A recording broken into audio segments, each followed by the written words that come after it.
Hallo zusammen, mein heutiges Thema ist die Anwachsung. Die Anwachsung ist ein wichtiger Aspekt zwei meiner Spezialisierungen, Unternehmensumwandlung und Nachfolgeplanung. Was da genau passiert und wie Sie sich das zunutze machen können, das bespreche ich heute mit Tetje. Mein Name ist Thomas Breit, Steuerberater aus Hamburg.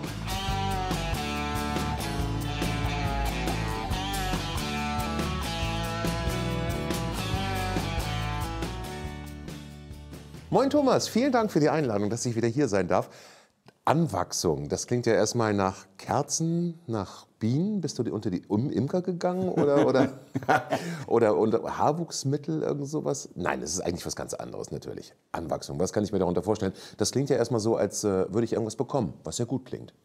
Genau richtig. Also das kommt aus dem Personengesellschaftsrecht, wo, wenn eine Person aus der Gesellschaft ausscheidet, jemand anderen sein Anteil an der Gesellschaft anwächst. Okay. Ja. Und wann ist das der Fall? Wann bekomme ich das?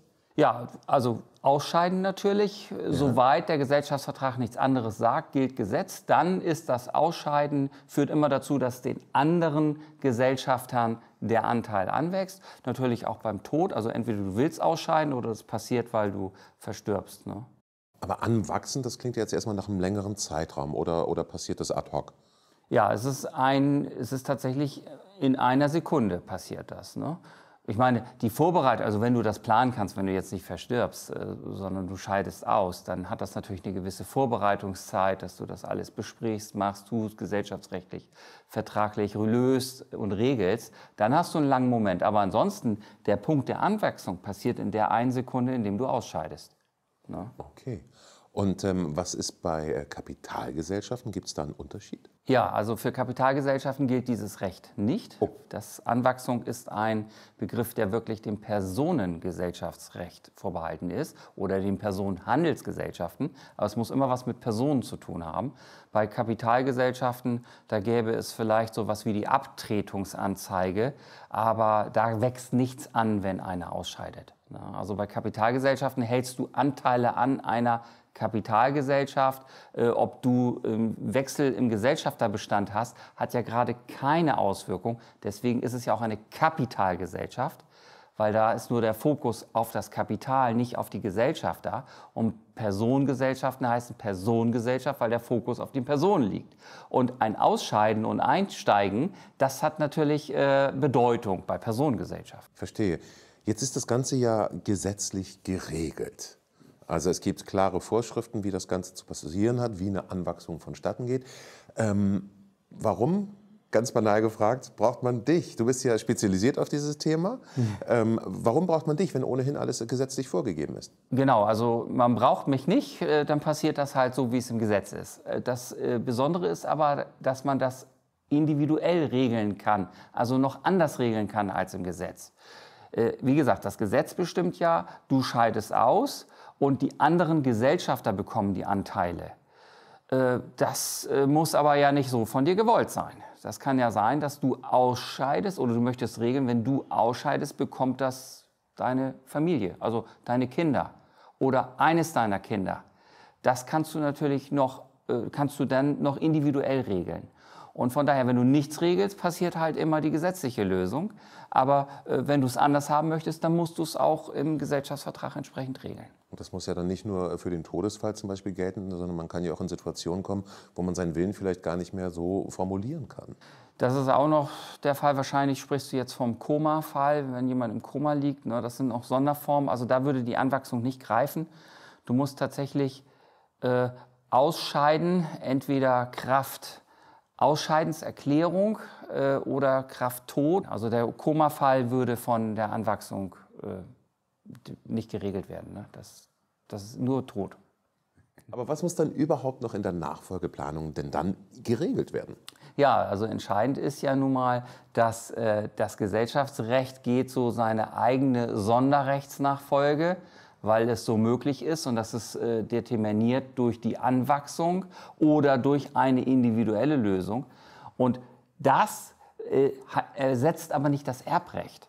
Im Erbrecht bleiben natürlich weiterhin Verwandte die gesetzlichen Erben, also zum Beispiel der Ehepartner und die Kinder. Ne? Und wenn das jetzt, das müsste natürlich synchronisiert werden, weil es läuft parallel. Das eine ersetzt nicht das andere. Und auf der anderen Seite geht das Gesellschaftsrecht in Erbrecht vor. Das heißt, wenn dort bestimmt ist, die übrigen Gesellschafter erben, dann werden ja quasi deine gesetzlichen Erben enterbt. Ja, dann kommen die natürlich mit ihrem Erbrecht und sagen, ja, aber ich habe ja eine Pflichtheitsergänzung, ich habe einen Pflichtheitsanspruch. Und dann kommen die auf deine anderen Partner hinzu, die das nach der Sonderrechtsnachfolge übertragen bekommen haben. Also das muss synchronisiert sein. Ne? Ja, das ist der wichtigste Punkt in dieser Konstellation Gesellschaftsrecht für Personengesellschaften und dem gesetzlichen Erbrecht. Ne? Du könntest natürlich auch ein Testament schreiben, dann kannst du es ja wieder anpassen. Dann kannst du gleich schreiben, okay, ihr seid alle enterbt. Ne? Dann macht es das nochmal ein bisschen einfacher. Trotzdem den Kapitalabfindungsanspruch haben dann die Sonderrechtsnachfolger in der Personengesellschaft, den Erben auszubezahlen. Dann haben sie 1 Monat Zeit. Ne? Die Firma wird bewertet, 1 Monat. Das ist die Theorie. In der Praxis dauert das immer ein paar Monate, manchmal ein paar Jährchen, weil ja erst der richtige Unternehmenswert ermittelt werden muss und man muss sich darauf verständigen. Und da gibt es nun mal 2 widersprüchliche Sichtweisen, nämlich die der gesetzlichen Erben und die den Anspruch zu bezahlen haben. Also das kann manchmal ein bisschen dauern, aber rein theoretisch haben die ja nur innerhalb von 1 Monat ist ein Pflichtheitsanspruch in bar zu bezahlen. Ne? Okay, das habe ich jetzt verstanden mit der Nachfolge. Aber was hat jetzt die Anwachsung mit Umwandlung zu tun? Ja, im Prinzip muss man das ein bisschen um die Ecke denken. Das hat was mit Umwandlung zu tun. Wenn du kannst über eine Anwachsung eine GbR beispielsweise, eine GbR in beispielsweise eine GmbH umwandeln außerhalb des Umwandlungsgesetzes, weil es ist kein Fall nach Umwandlungsgesetz. Aber durch die Konstruktion der Anwachsung wirkt das wie eine Umwandlung, nämlich in der Gestalt, dass du eine GbR hast und packst für eine Sekunde eine GmbH als 2., 3., 4., 5. Gesellschafter mit hinzu. Und dann scheiden die Leute, die ganzen natürlichen Personen aus dieser GbR, wo ja die GmbH Mitgesellschafter ist, aus und deren Anteile wachsen ja jetzt der GmbH an. Und dadurch hast du faktisch die GbR in die GmbH umgewandelt. Und da es im Rahmen der Anwachsung passiert, also einen gesetzlichen Tatbestand dafür gibt es auch eine quasi Gesamtrechtsnachfolge. Das heißt, die GmbH tritt in die gesamten Fußstapfen der GbR. Das ist wunderbar. Okay, wusste ich gar nicht, dass eine dass eine GmbH auch in eine GbR eintreten kann. Ja, also du kannst natürlich als Gesellschafter einer GbR oder überhaupt Personengesellschaften alles eintreten lassen. Natürliche Person, juristische Person. GmbHs sind ja juristische Personen. Können es auch Vereine sein oder Aktiengesellschaften. Ne? Also wer als Person, juristisch oder natürlich, daran beteiligt ist, ist völlig egal. Okay. Und wie gesagt, die packst du dann damit zu, die GmbH, und im nächsten Moment scheiden die ganzen natürlichen Personen aus und deren Vermögen wächst ja dann der GmbH an. Und dann hast du faktisch die GbR umgewandelt in eine GmbH. Okay, für dich als Steuerberater ist jetzt natürlich der steuerliche Aspekt dieser Umwandlung durch eine Anwachsung interessant. Ja. Was sind da die besonderen Aspekte? Genau, es gibt 2 Formen der Anwachsung. Wenn man von diesem Modell spricht, packt eine Kapitalgesellschaft hinzu und lasst die anderen ausscheiden.